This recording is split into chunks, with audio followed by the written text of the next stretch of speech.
Hi, I'm Jessica Booth. I'm the Fine Arts Program Manager at the Georgia Department of Education.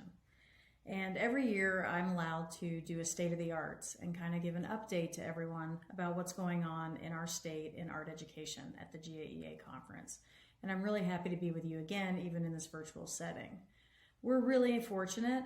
I spent several years as the only person in the Fine Arts Department, and we now have 3 employees. Paul McLean has a theater and film background, and Casey Hall has a music background. We're actually the largest fine arts department in the nation at a Department of Education for a state. And I think the best way to start this is to talk about that these are really weird times. We're in a pandemic. We've been teaching virtually since last year in the spring with very little notice, and in a class that is hands-on and project-based. So it's been a very tough transition, and I think we all need to give ourselves a break.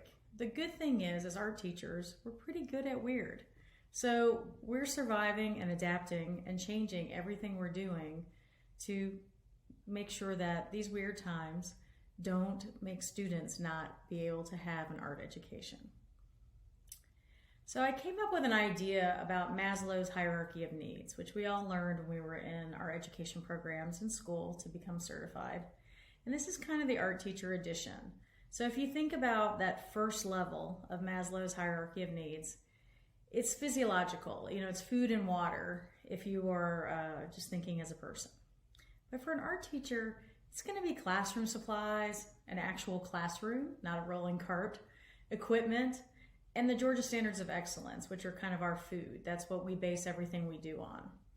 And then once you have that level, your physiological level, then you usually can move up to the next level in Maslow's hierarchy of needs, which is safety. For us, that's going to be that your position is secured and valued. We have CCRPI point accountability now. Having a district level arts coordinator also helps you feel a little safer, and the COVID protocols that your school district has created. The things that are green on the screen are things that are school system and school related, and the ones that are black are the things that we're trying to provide you at the Department of Education. Some of you will have heard of many of these items. Some of you will be hearing them for the first time. That third level of Maslow's hierarchy of needs is love and belonging.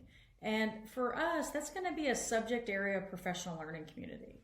That you have other art teachers, and GAEA serves as that for most of us, that you can talk to that teach the same classes you teach or teach the same grade levels you teach. That there's an arts leadership PLC, which means that we're kind of bringing up our next generation of leaders, and that your current leaders, whether that's a curriculum instruction supervisor in your school district or your district has a fine arts coordinator, that they feel supported and have a cohort to ask questions to and feel supported. And then also for love and belonging, I always think of it as instructional resources. That is definitely something that we are doing and working on at the Department of Education. Next level is esteem. So that could be a district level fine arts curriculum. It could be that your students are awarded the Diploma Seal for Fine Arts, or that your schools achieve STEAM certification. Teacher leader awards, like the ones that GAEA gives annually, are a great way to build teacher esteem. And the Arts Integration Awards that we now have at the Department of Education. And then the top of the pyramid is always self-actualization. So with our students, we're hoping that they want to learn and they want to be there. And as teachers, it's that we're taking our own professional development and always growing as teachers. Then we can become advocates and become teacher leaders.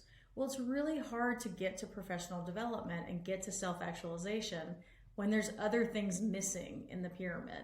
And in these weird times, we're not always feeling safe because of the pandemic. We may or may not have the equipment we need because of budget cuts.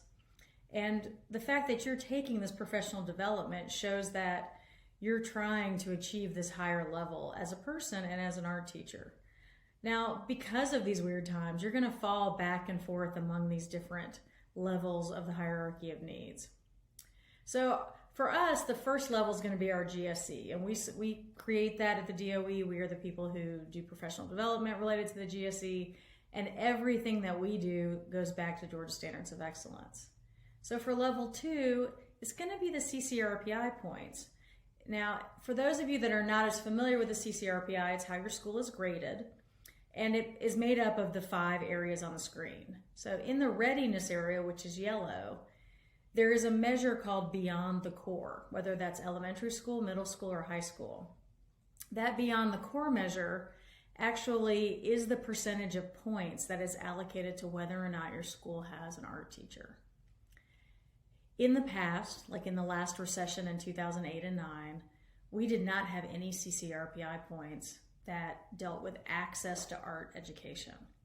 Now that it is in the Beyond the Core measure, it actually accounts for 6.67 points towards a school's 100 on the CCRPI. So I want you to know that we're working on your safety in your positions by having those accountable CCRPI points. And then when I think of level 3 of the Love and Belonging, I said, District Arts Coordinator Council, that you have district leaders and that they have a PLC. We call it DAC. They meet quarterly. And they're the people that we really work with, whether they're a curriculum instruction supervisor that does all subject areas in a smaller district, or if they're a fine arts curriculum coordinator. They're the group that we bounce all of our ideas on and try to get a pulse of what's going on across the state. The instructional resources we create, and then subject area PLCs, we're working on at the Department of Education. Because of the 180 plus school districts in the state, less than 50 have a fine arts coordinator. So the chances of you having a professional learning community as an art teacher outside of those 50 districts is pretty small. And we're going to try to bridge that gap this year. These are the classes we have instructional resources for as an art teacher. We have K through 8.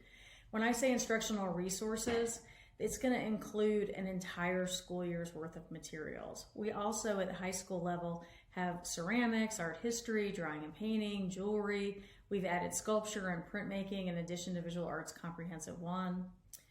These are what they look like. These are unit plans and lesson plans. They're always going to have teacher samples for you to look at. They're always going to have example assessments that are diagnostic, formative, and summative.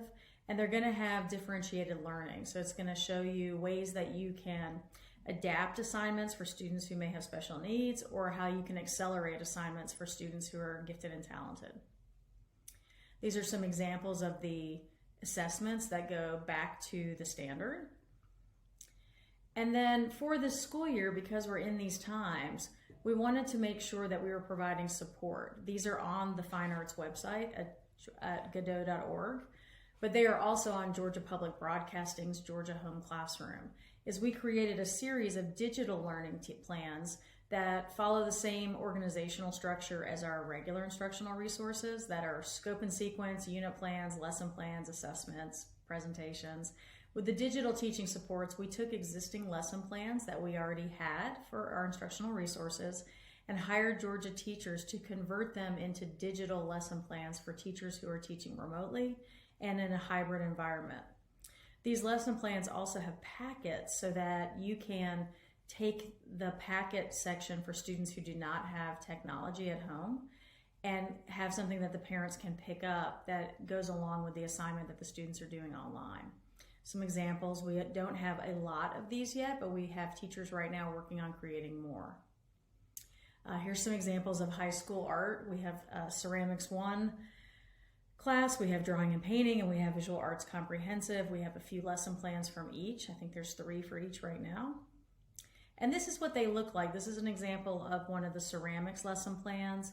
It has a big idea or topic, an essential question, has the standards. It's going to give you a plugged, a technology-based opening and an unplugged opening, a technology-based kind of meat of the lesson and an unplugged version, and the same thing for assessments. Other digital teaching supports for high school teachers are Georgia Virtual School. A lot of people don't know that all of the resources created in Georgia Virtual School are also free to teachers to use. So if you go to Georgia Virtual School and look up the classes that we have, and it says in development, but drawing, photography 1, and dramatic writing, which is a theater class, are all live now and have students in them across the state. They are some of the most popular classes on Georgia Virtual School.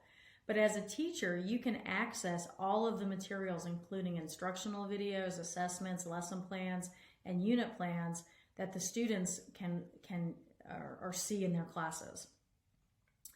We also have just started working with Georgia Public Broadcasting to do a series of videos that are 30-minute segments that students can do at home. These are segments right now. We have a visual arts one from a teacher who is in Savannah Chatham Schools, and we have a music one from our own Casey Hall, who just joined us at the Department of Education.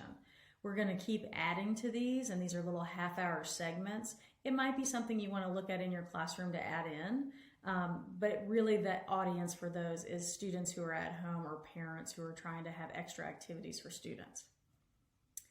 And then our newest thing that's kind of goes in our love and belonging category of Maslow's hierarchy of needs are our virtual professional learning communities. They are on a internal system called Community, which is a little bit confusing, but we think of it as our neighborhood. We will have monthly 1-hour professional development sessions with lead teachers who are from across the state. For visual arts, they will also have a support community on Community, which you'll see in just a second. There'll be on-demand viewing, and you can also chat with a teacher leader who can help you and be your mentor teacher. For elementary art, it is former GAEA Elementary Art Educator of the Year, Mary Mullins. For middle level art, it is former GAEA Middle School Level Educator of the Year, Alicia Montgomery. High school art is Sahira Wade, and high school 3D art is Heather Meyer. Do you oftentimes feel lonely in your school building or district as a fine arts educator? Do you find it hard to feel supported by teachers and administrators who don't fully understand our specialized fine arts content areas? Do you ever wish there was support, guidance, and even encouragement from other fine arts teachers and fine arts administrators from across the state of Georgia? Do you crave collaboration and connection with other like-minded fine arts teachers? Then we have the perfect place for you. Hey everyone, and welcome to Godot Community. My name is Casey Hall, and I am one of the Fine Arts Education Program Specialists here at the Georgia Department of Education. For most content areas, there are teams of teachers either in the school building or in the district that can provide one another with ways to collaborate, support, and connect so that they do not feel alone. However, for some fine arts teachers, we are often the only teacher in the school building and sometimes even in the district who teaches our specialized fine arts content areas. So it can sometimes feel rather lonely and difficult to find a community of teachers in our schools and districts that truly understand our unique perspective. With that being said, the Fine Arts team at the Georgia Department of Education wanted to offer fine arts teachers across the state of Georgia an opportunity to collaborate and connect. On Godot Community, fine arts teachers will be able to join groups of like-minded teachers who also teach their unique and specialized fine arts content areas to share thoughts, resources, strategies, and encouragement as a way of professional learning so that no one would have to feel alone. So what is Godot Community? It's a platform that has been developed by the Georgia Department of Education as a way to provide content-specific professional learning communities, or PLCs, for teachers across the state of Georgia to collaborate, connect, and support one another on a virtual platform. Much like social media platforms where you can join various groups on topics you are interested in, Godot Community offers teachers the chance to join communities of like-minded teachers in their own specific content areas to provide support and guidance, share ideas, resources, and strategies, and offer encouragement as needed for one another. So where do we sign up? It's easy. Head over to the Godot Community website at community.godot.org and create an account using your district, RESA, or DOE email account to be approved. Once you've logged in, take some time to explore the platform. Check out some of the cool collaboration features such as the news feed, where all of the activity on Godot Community is housed, much like a social media activity feed. Make your profile look awesome by uploading a professional picture of yourself, adding your nickname or handle, as well as any other information you'd like to add. Be sure to click on groups and search for the fine arts community groups in which you'd want to join. If you get lost, check out the user guide for additional information on the platform. Side effects of Godot community include happiness, support, prosperity, collaboration, stress relief, joy, networking, peace of mind, guidance, euphoria, new friends, optimism, connection, prosperity, strong support system, advice when needed, new opportunities, professional growth, and much, much more. If you have any questions or need additional support in navigating the Godot community platform or creating an account, be sure to contact me either by using my email address below, or once you've created an account, message me on the platform and I'll respond to you as soon as I can. I can't wait to connect with you on the Godot community platform, and I'll hopefully see you there soon. Thanks, everybody. So that's our introduction to community. The idea is that since we can't be with you this year, we'll be with you virtually. Our goal is to have our communities continue for years to come, where you build a rapport with your PLC leader, who are all GAEA members and are all active in doing professional development in their districts. Level 4 of Maslow's hierarchy of needs has to do with esteem. And in the arts, when I first came to this position, we didn't have a whole lot to be proud of that wasn't just happening in our school district or in Georgia Art Education Association. So at the department, we've created the diploma seals. We've now awarded the diploma seal for fine arts to over 5,000 seniors across Georgia. 46 districts out of our more than 180 have been represented.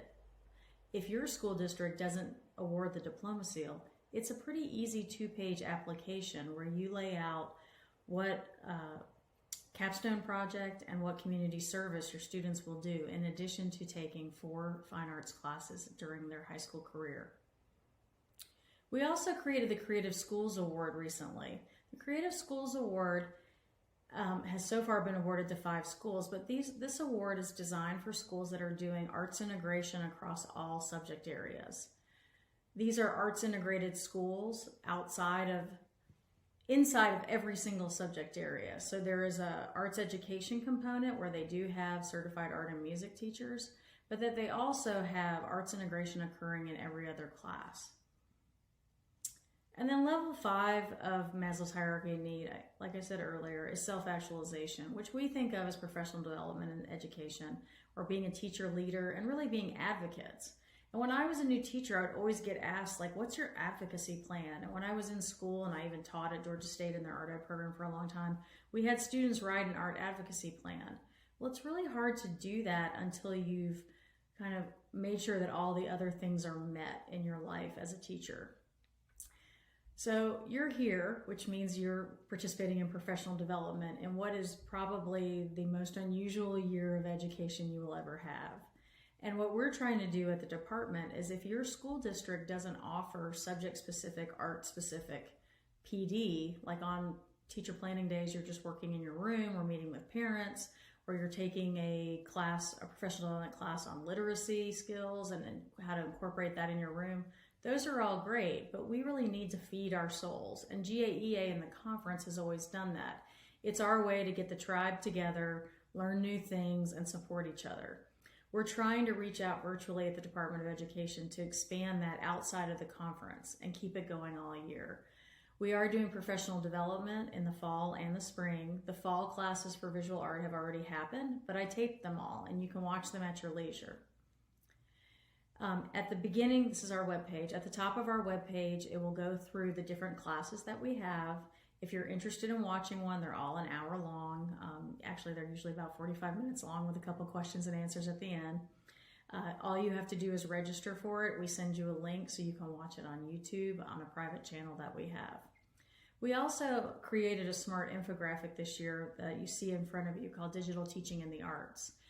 Each one of these is a short video. Obviously, you don't need to watch the dance, music, or theater section. You're just going to watch the tools for teaching art digitally. So if you start with the introduction and maybe watch the tools for teaching art digitally, you're 20 minutes into a PD. This is a choose your own adventure, so from here you can go wherever you want. You can learn about our professional development at the department. You can learn more in depth about our instructional resources of the Georgia Standards of Excellence, or you can learn about the fact that there are actually standards in digital education. This is up to you. We even included a section about Arts Unplugged. These are short videos that pop up when you click the infographic. Some of the examples of some of the fall classes that I did was Social Media 101, which was about how to use social media to get your artwork out of your building and into your community, which helps you with job support and recognition. It also helps you when you need things from the community, and it builds your brand and your department's brand. I also did a session that you can watch on educating the whole child and how to use title funds to fund arts programs.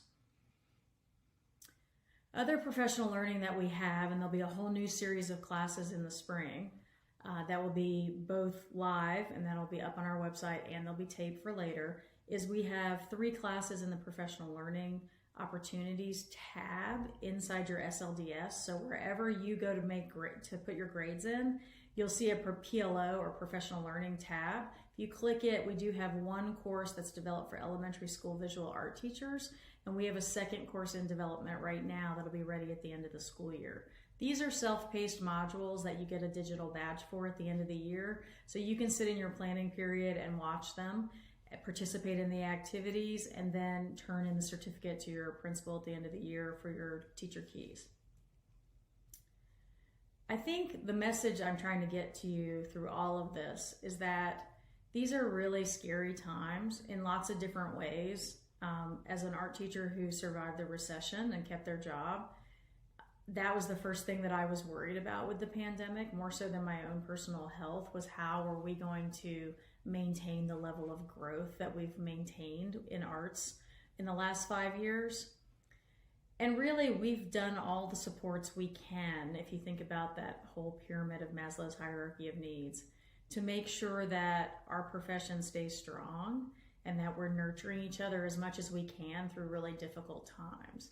So try to keep in mind that some days you're going to be ready for PD, and other days it's all you can do to get to level 1 of Maslow's and show up and teach the GSE. And that's okay. And that's also where your kids are going to be. Your students are going to be all over these weird times in that hierarchy of needs, depending on how they're feeling, whether or not they feel supported. But our art classrooms are not that different, whether they're online, they're half online, or they're in person. Our purpose as an art teacher and as artists and as art educators, I guess that's all the same thing, is that art's a product of the times in which it's created. There's going to be some amazing things that our students create because of what they're going through right now. And we're okay with weird usually. So of all the teachers in the building, we're going to give those students the same thing we've always given them, a place to make and create and talk about the world they live in and how they feel about it at that exact time and that exact place. So stay weird, keep going, and kind of keep calm and carry on. We're supporting you as much as we can. And if you need even more support, I'm always an email away. Thank you.